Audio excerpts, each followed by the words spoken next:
జల్దీ software job కొడదామనుకుంటురా? అయితే వీక్యూబ్లో training తీసుకొని మంచి జాబ్ కొట్టేయుర్రి. ఈరోజు నేను ఇక్కడికి వచ్చింది మీలో ఒక చైతన్యం తీసుకురావడానికి. నేను పెద్ద పెద్ద ఇనాగ్రేషన్లకు రావడం లేదు. మీరందరూ పరిశుభ్రంగా ఉండాలని చెప్పడానికి ఇక్కడికి వచ్చాను. మీ మున్సిపాలిటీలో కూడా చూశాను. చూసిన తర్వాత నాకు ఒక నమ్మకం వచ్చింది, మనం చేసే ప్రయత్నాలు జయప్రదం అవుతున్నాయి. మామూలుగా ఎవరు ఈ పనులు చెయ్యరు. మీరు చూస్తే ప్రతి 3వ శనివారం స్వచ్ఛ ఆంధ్రప్రదేశ్ పెట్టుకున్నాం. కొన్ని అనివార్య కారణాల వల్ల ఈసారి మాత్రం 4వ శనివారం పెట్టుకున్నాం. 7 నెలలుగా ఈ కార్యక్రమాన్ని చేస్తున్నాం. నేను చాలాసార్లు మీకు ఒక మాట చెప్పాను, స్వర్ణ ఆంధ్రప్రదేశ్ కావాలంటే ముందు మీ ఆలోచన విధానం మారాలి. ఇప్పుడే సురేష్ గారు చాలా స్పష్టంగా చెప్పారు. మనందరిలో ఒక విషయం మనం గుర్తుపెట్టుకోవాలి, మన ఇంట్లో చెత్త తీస్తాం, ఎక్కడ వేస్తామంటే రోడ్డు మీద వేస్తాం. అంటే ఇల్లు మంది, ఆ రోడ్డు మాత్రం మంది కాదు. అక్కడి నుంచి ఆ ఇంట్లో రోడ్డు మీద ఉండే చెత్త అంతా కుళ్ళి మళ్ళీ ఆ వాసన రూపాన మీ ఇంటికే వస్తుంది. అంటే అంటువ్యాధులు రావడానికి మీరు చూస్తే ఎక్కడికక్కడ ఈ చెత్త ఇవన్నీ కనీసం మనం వాడినటువంటి మురుగు నీరు కూడా బయట పోనీయకుండా మన ఇంటి ముందరనే ఉండడం, అక్కడ పురుగులు ఇవన్నీ తయారు కావడం, దీంతో అనేక అంటువ్యాధులు వచ్చి చాలా ఇబ్బందులు వచ్చే పరిస్థితి వచ్చింది. పోయిన గవర్నమెంట్ మీరు చూశారు, చెత్త మీద పన్నేశారు కానీ చెత్త కూడా తీలే. మామూలుగా 85 లక్షల మెట్రిక్ టన్నులు చెత్త అన్ని టౌన్స్లో పరేసి మున్సిపాలిటీలు చెత్త చేసి వదిలిపెట్టారు. ఈరోజు ఈ ప్రభుత్వం ఒకటే ఆలోచించాం, మా మంత్రి చెప్పాను, మా డిపార్ట్మెంట్ చెప్పాను, అక్టోబర్ 2వ తారీఖు నాటికి 85 లక్షల చెత్త చెదారం ఏదైతే మున్సిపాలిటీస్లో ఉందో అన్ని క్లీన్ చేసే బాధ్యత వాళ్ళకి అప్పచెప్పాం. తప్పకుండా 100% జయప్రదం అవుతుందని చెప్పి మీ అందరికీ హామీ ఇస్తున్నా. నేను ఎన్నోసార్లు మీకు చెప్పాం, నేను మా మిత్రుడు పవన్ కళ్యాణ్ గారు, జనసేన, తెలుగుదేశం, బీజేపీ కలిసి ఎన్నికల ముందు ఒక ప్రణాళిక తయారు చేసుకొని మీ దగ్గరికి వచ్చాం. రాష్ట్రం మొత్తం చెత్త చెత్త అయిపోయింది. రాష్ట్రాన్ని విధ్వంసం చేశారు, కుక్కలు చింపిన విస్తరి చేశారు, అతలాకుతలం చేశారు, ఎవరికి కూడా ఆనందం లేకుండా చేశారు. మాట్లాడితే కొట్టడం, పోలీస్ కేసులు పెట్టడం, చాలా అరాచకాన్ని సృష్టించారు. మళ్ళీ మేము వస్తాం, రాష్ట్రాన్ని పునర్నిర్మాణం చేసి మీ జీవితాల్లో వెలుగు తీసుకొస్తామని ఆ రోజే చెప్పామని మీ అందరికీ విజ్ఞప్తి చేస్తున్నా. అందులో భాగంగానే ఒక పక్క సంక్షేమం, ఇంకొక పక్క అభివృద్ధి, ఈ రెండు కావాలంటే సుపరిపాలన, ఇవన్నీ కూడా పెట్టుకొని ఒక స్పష్టమైన ఆలోచన, ఎక్కడా డైవర్షన్ లేదు. నేను ఒకటే చెప్పాను, స్వర్ణ ఆంధ్రప్రదేశ్ ఒక విజన్ తయారు చేశాను. 2047కి మీ అందరికీ ఆదాయం పెరగాలి, ఆరోగ్యంగా ఉండాలి, మీరందరూ ఆనందంగా ఉండాలి, మీ ముఖాల్లో ఆనందం చూడాలని నాకు ఏకైక కోరిక. ఇది సాధించి తీరతామని మరొక్కసారి మీ అందరికీ విజ్ఞప్తి చేస్తున్నా. అయితే ఇక్కడికి వచ్చినప్పుడు నేను మన గ్రామాలన్నీ కూడా పరిశుభ్రంగా ఉండాలి, మన ఆలోచనలు కూడా పరిశుభ్రంగా ఉండాలి, స్వచ్ఛంగా ఉండాలి. నాకెప్పుడు ఈస్ట్ గోదావరి జిల్లాకు వస్తే, పాత ఈస్ట్ గోదావరి జిల్లా, అందరికంటే మంచి మనసున్న వ్యక్తులు ఈ జిల్లాలో ఉన్నారని చెప్పి కూడా నేను మీకు తెలియజేస్తున్నా. ఇప్పుడే చిన్నరాజప్ప గారి ఉపన్యాసం విన్నారు, గట్టిగా కూడా మాట్లాడు. అంటే మాటల్లో కూడా సౌమ్యం గడపడే జిల్లా, ఏకైక జిల్లా ఈ ఈస్ట్ గోదావరి జిల్లా అని చెప్పి మరొకసారి తెలియజేస్తున్నా. మంచి మనసు ఉండేవాళ్ళు. అలాంటి ఈ జిల్లాలో కూడా రౌడీజం జరిగింది. అవన్నీ గడచిన చరిత్ర. అయితే ఈరోజు నేను ఆలోచించింది, ముందు ఇక్కడి నుంచి ప్రారంభమై చెత్తని ఏ విధంగా సంపద చేయొచ్చునో ఆలోచిస్తున్నాం. అనేక మార్గాలు ఉన్నాయి. ఇంటి దగ్గరనే చెత్త నుంచి కాంపోస్ట్ తయారు చేయడం, అదే మరి ఒకేసారి వాడే ప్లాస్టిక్ నిషేధం చేయడం, ఈ వేస్ట్ని ఏ విధంగా మేనేజ్ చేయాలో రీసైక్లింగ్ పంపేయడం, ఇవన్నిటికీ ఒక ఆలోచన విధానాన్ని తీసుకొచ్చాం. ఈరోజే నేను వెళ్ళాను, ఇక్కడ ఒక వెహికల్ కూడా పంపిస్తున్నాం. ఆ వెహికల్లో మీ ఇంట్లో ప్లాస్టిక్ కానీ, అదే మరిగా ఈ వేస్ట్ కానీ, లేకపోతే అనేక రకాలైన పాత వస్తువులుంటే అవన్నీ ఒక రేటు వారిగా ఇచ్చి వాళ్ళు అవన్నీ తీసుకొని మీకు ఏ వస్తువులు కావాలన్నా అక్కడికక్కడే దాన్ని ధరగట్టి మీకు ఇచ్చే పరిస్థితికి వస్తున్నారు.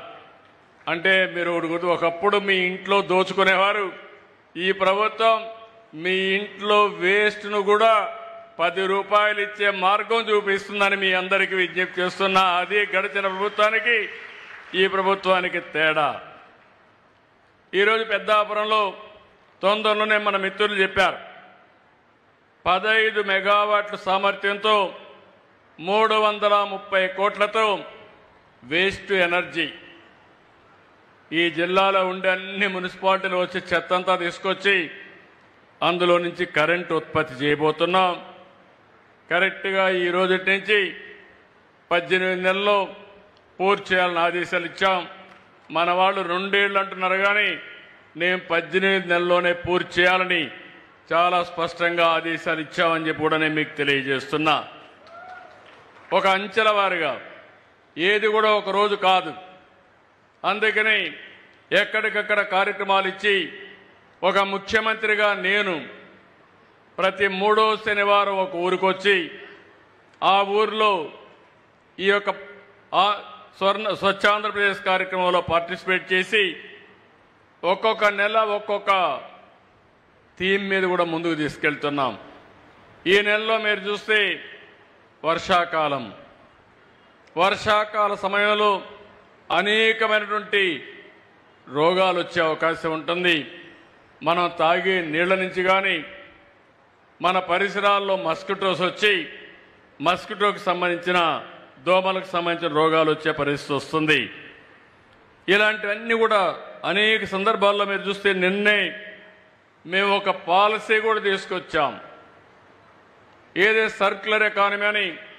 ఈ ప్రపంచంలో ఏది కూడా వేస్ట్ కాదు. చెత్త నుంచి సంపద సృష్టించవచ్చు. మన పొలంలో ఉండే వరి అంతా వాడిన తర్వాత గడ్డి ఉంటుంది. ఆ గడ్డి నుంచి కొన్ని అట్టపెట్టెలు తయారు చేసే పరిస్థితి వస్తుంది.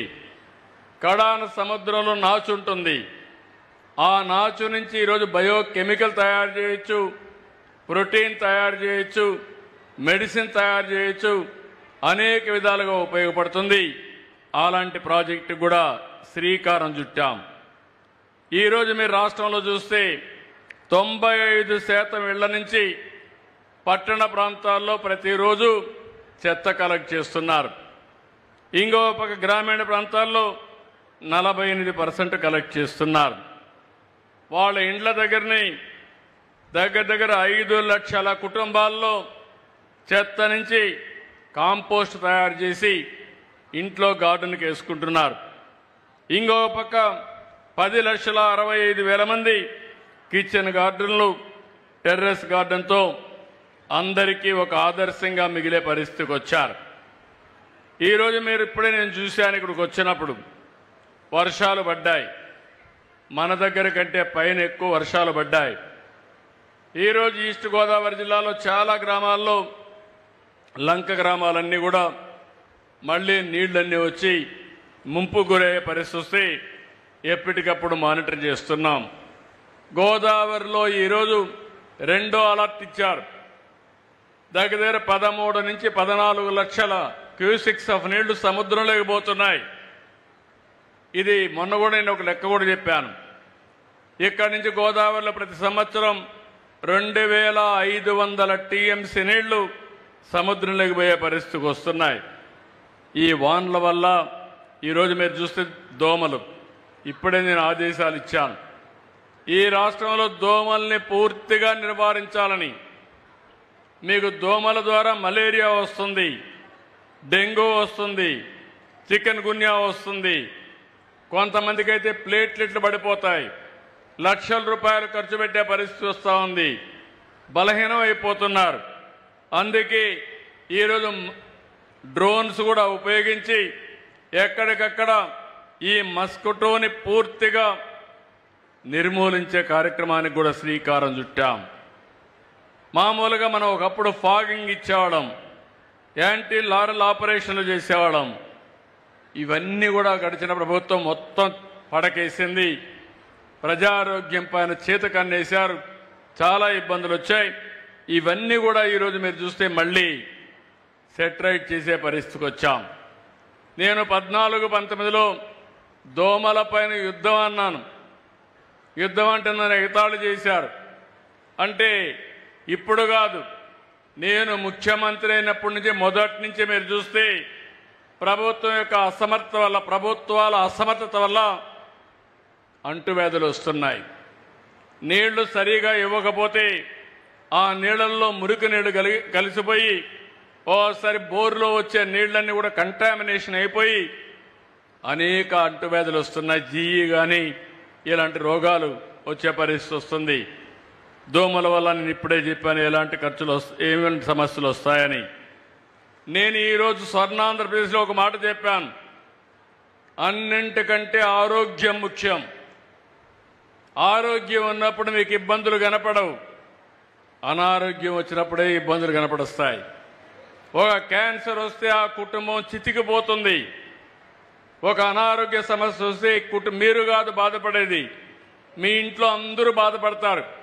మిమ్మల్ని హాస్పిటల్ తీసుకెళ్ళాలి, మళ్ళీ తీసుకురావాలి. ఓసారి క్యాన్సర్ లాంటి వ్యాధులు వస్తే లక్షల రూపాయలు కొన్ని ఇటీవల కాలంలో చూస్తా ఉంటే నాకే ఆశ్చర్యం వేస్తుంది. ఒక్కొక్క వ్యాక్సిన్ 20 కోట్లు 30 కోట్లు. మనిషిని బ్రతికించుకోవాలి, 30 కోట్లు కావాలి. పేదవాళ్లకు దిక్కు లేదు. అలాంటి సందర్భాలు వస్తున్నాయంటే మన ఆరోగ్యం పైన దృష్టి పెట్టవలసిన బాధ్యత మీ అందరిపైన ఉంది. అందుకే ఈ ప్రభుత్వం చాలా స్పష్టంగా ఉన్నాం. పేదవాడి ఆరోగ్యం కోసం ఏం చేయాలనో చేస్తాం. రాబోయే ఇప్పుడే చినరాజప్ప గారు చెప్పారు, ఇక్కడ ఒక 100 పడకల ఆసుపత్రి అవసరమని. ప్రభుత్వం కొత్త పాలసీ తీసుకొస్తున్నాం. ప్రభుత్వ ఆధ్వర్యంలోని ప్రైవేటు వ్యక్తులు మేనేజ్ చేసేట్టుగా 100 పడకల ఆసుపత్రి ఈ పెద్దాపురంలో పెట్టించే బాధ్యత తీసుకుంటామని మీ అందరికీ హామీ ఇస్తున్నా. ఇలాంటి వినూత్నమైన కార్యక్రమాలతో మనం ముందుకు పోతున్నాం. ఈరోజు ఇంకొక పక్కన మీరు ఒక్కసారి చూస్తే నేను ఒకటే ఆలోచించాను. ఎన్నికల ముందు నేను కానీ పవన్ కళ్యాణ్ గారు కానీ బీజేపీ కానీ ఒకే మాట చెప్పాం, మాకు సంపద సృష్టించడం తెలుసు, ఆదాయాన్ని పెంచడం తెలుసు.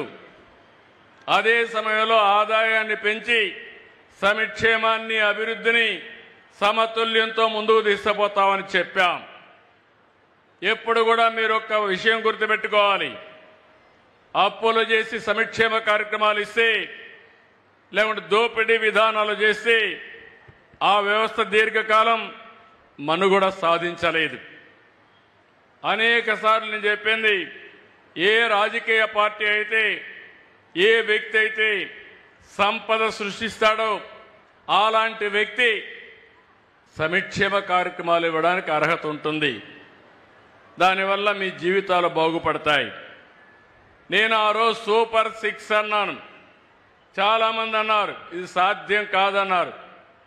ఎట్లా సాధ్యం కాదో చేసి చూపిస్తానని చెప్పి చేసి చూపించిన పార్టీ ఎన్డీఏ అని చెప్పి మీ అందరికీ విజ్ఞప్తి చేస్తున్నా. ఈ నెలలో ఒక ఉదాహరణ చెప్తున్నా.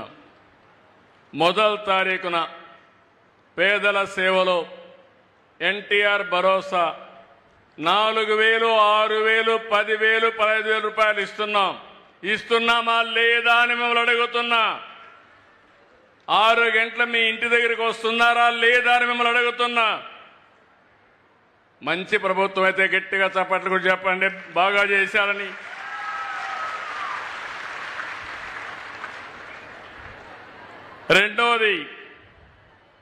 రెండవ తేదీన 47 లక్షల మంది రైతులకి అన్నదాత సుఖీభవ 20,000 ఇస్తాన్నాం. కేంద్రం 2,000, మనం 5,000 కలిపి 7,000 మీ అకౌంట్కి వేసామా లేదా అని మిమ్మల్ని అడుగుతున్నా. ఏమయ్యా రైతులు గట్టిగా చప్పట్లు కూడా చెప్పండి.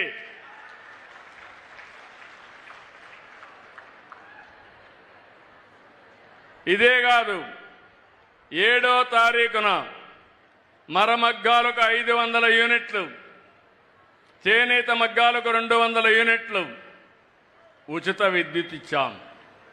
జీఎస్టీ రీఎంబర్స్ చేస్తున్నాం. నేతన్న భరోసా కింద ప్రతి నేతన్నకు 25,000 రూపాయలు తొందరలోనే ఇస్తామని చెప్పి కూడా నేను మీకు తెలియజేస్తున్నా. అదే రోజున నాయి బ్రాహ్మణులకి సెలూన్లకు 200 యూనిట్లు ఉచిత విద్యుత్తు. ఇది కాకుండా 40,000 సెలూన్లకి ఈ లబ్ధి వస్తుంది. నిన్ననే మా ఆడబిడ్డల ఉత్సాహం చూస్తున్నా. స్త్రీ శక్తి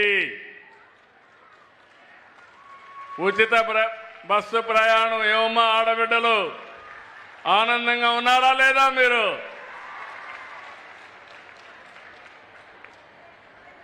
ఉచిత బస్సు అంటే ఎగతాళి చేశారు. ఈరోజు నేను ఒకటే ఆలోచించాను, డాక్రా సంఘాలు పెట్టింది నేనే, అవునా కాదా? మా ఆడబిడ్డలను పైకి తీసుకొస్తానని చెప్పింది మొట్టమొదటిసారిగా నేనే, అవునా కాదా? వంట చేయాలంటే కష్టమని, అవసరమైతే మగవాళ్ళు కూడా చేయగలుగుతారని మొట్టమొదటిసారిగా దీపం కార్యక్రమం మీద వంట గ్యాస్ ఇచ్చానా లేదా మీకు? ఈరోజు 3 సిలిండర్లు ఉచితంగా ఇస్తున్నామా లేదా? ఈరోజు ఇలాంటి కార్యక్రమాలు ఇచ్చి మొబిలిటీ. ఈరోజు కొంతమంది ఆడబిడ్డలు పనిచేస్తారు. కాకినాడకు పోవాలంటే డబ్బులు కావాలి, రాజమండ్రి పోవాలంటే డబ్బులు కావాలి. ఇప్పుడు ఏమీ బాధ లేదు. చంద్రన్న పేరు చెప్పి బస్సులో ఎక్కి, పవన్ కళ్యాణ్ గారి పేరు చెప్పి బస్సులో ఎక్కి జల్సాగా వెళ్ళిపోవచ్చు మీరు. అలాంటి వసతి కల్పించాం. కావాలంటే అమ్మగారింటికి పోవాలన్నా, లేదంటే తల్లిని చూసి రావాలన్నా, లేదంటే బోరు కొడితే రోజు పోతే లేనిపోని సమస్యలు వస్తాయి. అవసరం అనుకుంటే మీరు మీ కుటుంబ సభ్యులు పుణ్యక్షేత్రాలకు కూడా వెళ్ళి దేవుడి దర్శనం చేసుకోవాలన్నా చేసుకునే ఏర్పాట్లు కల్పించాం. శ్రీశైలం పోవాలన్నా, సింహాచలం పోవాలన్నా, తిరుపతి పోవాలన్నా, ఎక్కడికి పోవాలన్నా మీకు అలాంటి ఏర్పాట్లు చేశాం. దీనికంటే సంక్షేమం ఏమైనా ఉంటుందా ఆడబిడ్డలు? మీరే చెప్పండి.